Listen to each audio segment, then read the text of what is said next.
So hello everyone, this is me Nikita and first of all a very thank you to आप मेरे YouTube channel में आए और आप मेरी वीडियोस देखी आई मीन देख रहे हो।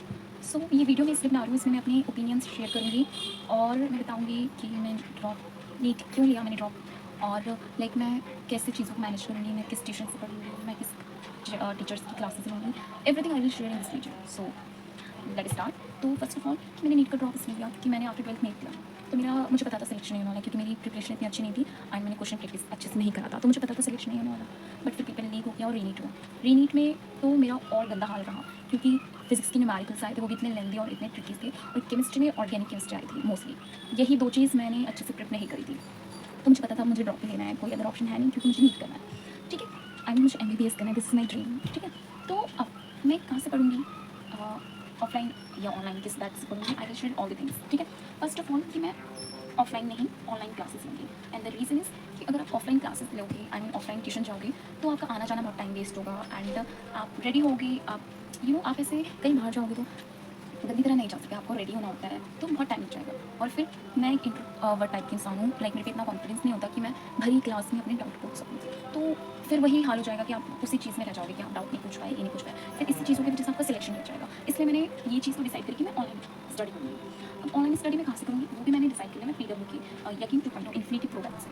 अब इसका रीज़न ये है क्योंकि इसमें first of all a very big thing and a very good thing कि RTS 10 RTS means 10 real test series, जिसमें आपको सेम नीट की तरह ऑफलाइन सेंटर्स प्रोवाइड करेंगे, सेम चेकिंग होगी और आपका एकदम नीट में जैसे होता है सेम आपका एग्जाम होगा, आपको रैंक मिलेगी आपके जैसा, same as it is NEET. ठीक है, और इसमें दूसरी चीज़ ये अच्छी है कि जैसे कि आपको पता है कि आप next year I mean NEET 2027 से CBG मोड होगा, मीन्स कंप्यूटर बेस्ड टेस्ट। ठीक है, तो इसमें ये चीज़ अच्छा है, ये लोग भी कंप्यूटर बेस्ड टेस्ट लेंगे हमारा, हमें कंप्यूटर प्रोवाइड करेंगे और 10 होंगे टोटल, और लाइक डिफरेंट डिफरेंट डेज में होंगे टोटल 10 टेस्ट सीरीज, वो भी रियल वाले ऑफलाइन बैच ऑफलाइन जाके रही।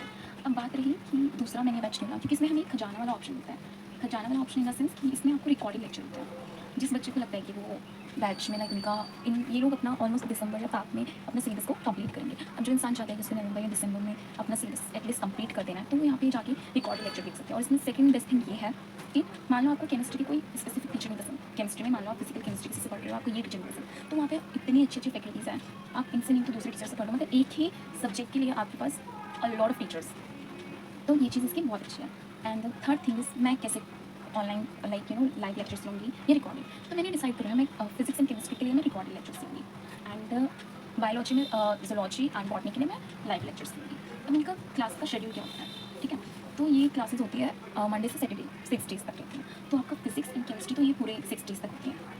ठीक है, अब बट अब बात रही बॉटनी एंड जूलॉजी, तो मंडे एंड ट्यूसडे तो आपकी बॉटनी रहती है and then Wednesday Thursday Friday आपकी जूलॉजी रहती है एंड अगेन सैटरडे आप बॉटनी रहती है। अब इसका टाइम का शेड्यूल क्या है कि फर्स्ट क्लास फिजिक्स आपकी होती है 8:45 से अराउंड 10:45 तक। ठीक है, एंड नाउ केमिस्ट्री आपकी होती है 11 से 12:45 तक एंड बॉटनी एंड जूलॉजी आपकी होती है 1:15 से अराउंड 3 PM तक, तो ऑलमोस्ट 2 आवर्स की क्लासेस रहती है, तो आप 6 आवर आपकी क्लासेस में जाएंगे, 6 आवर्स स्टिल यू हैव आप मान लो आप 6 घंटे टेक अ नैप ले रहे हो, आपका स्लीप शेड्यूल है, स्टिल आपके पास 12 घंटे अलग से बच रहे हैं, उसमें आप 2 घंटा अपना अलग कर दो, जैसे खाना पीना bath washroom etcetera, still you have 10 hours. तो if you are dropper then 15 hours तो आपको स्टडी करनी ही चाहिए, this is a bare minimum literally guys. And now मैं अपना पर्सनल ओपिनियन बताती हूँ मैं किस किस टीचर से पढ़ूँगी। तो फर्स्ट ऑफ ऑल जूलॉजी के लिए मेरे लिए हमेशा रहेंगे समाप्ति मैम, लाइक उनके सारे लेक्चर्स मुझे क्लास में ही समझ आ जाते हैं। अब बॉटनी के लिए मेरे लिए रहेंगे विपिन सर, वो इतने अच्छे से पढ़ाते हैं, इतने अच्छे से पढ़ाते हैं। देखो सबका अपना पर्सनल ओपिनियन रहता है कि उनको कैसे पढ़ना है, किस टीचर से पढ़ना है, बट मेरे लिए विपिन सर। ठीक है, अब ऑर्गेनिक केमिस्ट्री के लिए मेरे लिए रहेंगे पंकज सर, बहुत अच्छा पढ़ाते हैं। ठीक है, Pankaj sir. And physical chemistry I will always with Nikhil Saini sir, इतना अच्छा पढ़ाते हैं, इतना कि वो ना आपको बाद में DPP सॉल्व करने की जरूरत नहीं है, वो अपनी क्लासेस में ही इतनी क्वेश्चन प्रैक्टिस करवा देते हैं कि आपको नीड ही नहीं है। एंड देखो guys, physics and chemistry theory नहीं मांगती, वो आपसे क्वेश्चन प्रैक्टिस मांगती है। ठीक है, तो if you want to get a lot of like good marks, तो आपको क्वेश्चन प्रैक्टिस करना है फिजिक्स केमिस्ट्री में, और जूलॉजी बॉटनी इधर आपको थ्योरी लर्न करनी है अच्छे से। एंड इनऑर्गेनिक के लिए है मेरे पास, इनऑर्गेनिक केमिस्ट्री के लिए मोहित सर। ठीक है, अब बात रही फिजिक्स, जो मेन मुद्दा रहता है सारी नीट एस्पिरेंट के लिए, तो फिजिक्स के लिए मेरे लिए हमेशा रहेंगे सलीम सर। क्योंकि वो इतने अच्छे से क्वेश्चन प्रैक्टिस कराते हैं, एकदम बेसिक से आपको एकदम एडवांस तक इतना अच्छा पढ़ाते हैं। सच्ची में मैं तो कहूँगी, this is my personal opinion to all of you and my suggestion कि if you are taking PW batch then please आप फिजिक्स सलीम सर से पढ़ो। MR सर भी बहुत अच्छा पढ़ाते हैं, ऐसी बात नहीं है, पर for me it is always Salim sir. And now मेरे पर्सनल थिंग्स की मैं कैसे क्या चीज़ करूँगी। तो देखो, हर एक नीट एस्पिरेंट के पास ये कैलेंडर तो होना ही चाहिए ताकि आप डेली इसमें टिक लगाओ। अभी मैंने 1 जुलाई से अपनी स्टडी स्टार्ट करी है, ठीक है। तो मैंने टिक इसलिए नहीं लगाई थी क्योंकि मेरे को वीडियो बनानी थी, तो 1 जुलाई से मैंने स्टडी स्टार्ट करी। तो 8 डेज़, आज 8 तारीख है, तो ऑलमोस्ट ये भी चली जाएगा। तो नाउ यू हैव 332 डेज़, ठीक है। अब पता है यहाँ पे आप अपना weekly review if you wanted कि तो मैं आप इसको अपने कम्युनिटी चैनल में पोस्ट कर दूँगी, ठीक है। तो ये बहुत अच्छा होता है आप इसको जहाँ आप स्टडी करते हो उसके सामने ऐसा पोस्ट कर दो, पेस्ट कर दो। तो आप डेली इसमें टिक लगाओगे ना, तो आपको लगेगा कितने दिन बचे। और जब आप बॉटम पे आओगे ना, तो आप डर के भी जल्दी जल्दी कंप्लीट करोगे, अदरवाइज तो दिन ऐसे ही जाते रहेंगे, आपको पता ही नहीं चलेगा। तो ये चीज़ तो होनी चाहिए हर किसी के पास। चाहे देखो, आप पे डिपेंड है कि आप उसको हैंडमेड भी बना सकते हो, ये इतना कोई टफ नहीं है, बट मेरे पास इतना टाइम नहीं था, इसलिए मैंने इसको प्रिंट आउट निकलवाया था एंड मैंने इसको ChatGPT से बनवाया था। एंड देखो, ये तो आपके पास to do list meaning planner, each subject का आपके पास प्लानर, ये जिसके पास होगा ना, सच्ची में बहुत अच्छी चीज़ है। जैसे मैंने ये है बायोलॉजी की एंड ये है फिजिक्स की एंड ये है केमिस्ट्री की, ठीक है। इसमें जैसे मान लो अभी मेरा केमिस्ट्री में चल रहा है some basic concepts of chemistry. जैसे ही मेरे चैप्टर कंप्लीट हो जाएगा, मैं इसमें लेक्चर में टिक लगा दूँगी, मेरे नोट्स कंप्लीट हो जाएंगे, टिक। मैं देखूँगी मैंने सारे लेक्चर्स के DPP करे हैं, तो मैं उसमें टिक लगा दूँगी। मैंने मॉड्यूल्स के क्वेश्चंस करे, मैं टिक लगा दूँगी। मैं NCERT के क्वेश्चंस देखूँगी, टिक लगा दूँगी। अभी इस रिवीजन वाले को पेंडिंग में रखती हूँ, मैं देखूँगी मैंने 10 ईयर्स के PYQs करे नीट के, टिक लगाऊंगी। मैं क्लास के क्वेश्चन मैंने सारे करे हैं, होमवर्क जो भी मिलते हैं मैं टिक लगाऊंगी। देन मैं देखूँगी मैंने टेस्ट दिया है या नहीं इस चैप्टर का, तो मैं टेस्ट में भी टिक लगाऊंगी। देन बात रही है रिवीजन फेज, तो 1 2 3 मैंने 3 रिवीजन बनाए हैं, तो मैं देखूँगी। फिर मैं इस चैप्टर का रैपिड रिवीजन करूँगी, तो मैं एक टिक लगा दूँगी। तो ये चीज़ बहुत अच्छा है। पता है, जब आप यहाँ तक टिक लग जाएंगे, आप सोचोगे कब ये पूरा कंप्लीट होगा, तो आप जल्दी जल्दी चैप्टर्स को पढ़ोगे, अपना रिवीजन करोगे, जल्दी जल्दी हर चीज़ को कंप्लीट करोगे, क्योंकि आपको ना एक अंदर से फील होगा कि यार ये कब भरेगा। एक होता है, देखो ह्यूमन टेंडेंसी है कि आपको ना कोई भी चीज़ नहीं प्रॉपर वे में अच्छी लगती है, ठीक है। अब बात रही, ये मैंने बनाए हैं बायोलॉजी की साइंटिस्ट की नेम्स एंड डिस्कवरी के लिए लिस्ट, जिससे मैं जो भी चैप्टर्स पढ़ती हूँ और मुझे उसमें कोई भी ऐसा लगता है कि ये साइंटिस्ट बहुत इंपॉर्टेंट है और इन्होंने जो डिस्कवरी करी है वो बहुत इंपॉर्टेंट है, तो मैं वो सारी चीज़ें यहाँ पे लिख देती हूँ। जैसे रॉबर्ट ब्राउन, तो उन्होंने डिस्कवरी करके न्यूक्लियस की, तो ये सारी चीज़ें मैंने यहाँ पे लिख रखी हैं। एंड जैसे फादर ऑफ बायोलॉजी, ये सब चीज़ें भी आती हैं नीट में, तो मैंने वो सारी चीज़ें भी लिख रखी हैं।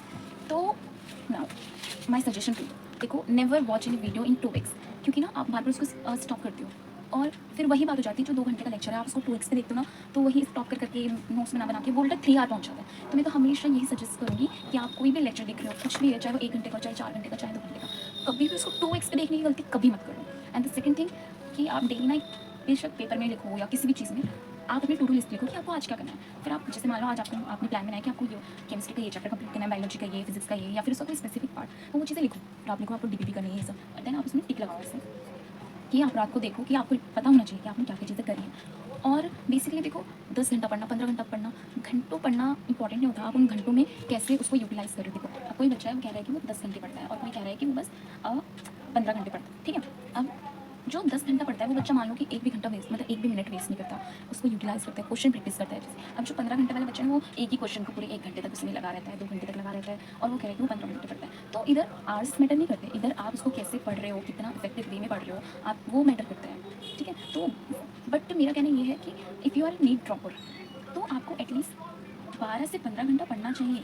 और ऐसा नहीं कि आप सेकंड स्टूडेंट की तरह पढ़ रहे हो कि ये जो एक क्वेश्चन ही 1-1 2 घंटे वेस्ट कर रहे हैं, ऐसे नहीं। आपको एकदम अच्छे से उन पूरे 12-15 घंटे को यूटिलाइज़ करना है, आपको हर चीज़ को मैनेज करनी है, आपको अपनी टू डू लिस्ट बनानी है, आपको ऐसे ये स्टडी प्लानर बनाना है ताकि आपको समझ आए कि आपको क्या क्या चीज़ें करनी है। And if you have notes, मान लो आपका ये आपका सेकंड या थर्ड नहीं ड्रॉप है, नहीं ड्रॉप, और आपके पास नोट्स है, दैट डजंट मीन कि आप बस लेक्चर आराम से ले रहे हो और आप कानों से सुन रहे हो। एक रफ नोटबुक लो, आप जो पढ़ रहे हो उसको लिखो, क्योंकि लिखी हुई चीज़ें सुनी हुई से ज़्यादा याद रहती हैं। नोट्स मेरे पास भी है, 12th की मेरे आई हैव पूरी कंप्लीट नोट्स, बट स्टिल मैं एकदम प्रॉपर नोट्स बनाती हूँ।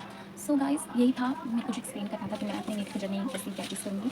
और मैं डेली, मेरे पास मॉड्यूल्स है जो PW के मुझे मिली थी PW से, तो मैं उन मॉड्यूल्स को सॉल्व करती हूँ डेली, जितना भी जो टॉपिक मैंने आज करा उसको सॉल्व करती हूँ। बायोलॉजी के मैं डेली 15 to 60 क्वेश्चन सॉल्व करती हूँ, और मैं एकदम प्रॉपर नोट्स बनाती हूँ। सो होप गाइस आप सब भी ऐसे ही पढ़ो, और आई होप कि सब लोगों को उनका ड्रीम कॉलेज मिले और सबका सिलेक्शन हो जाए।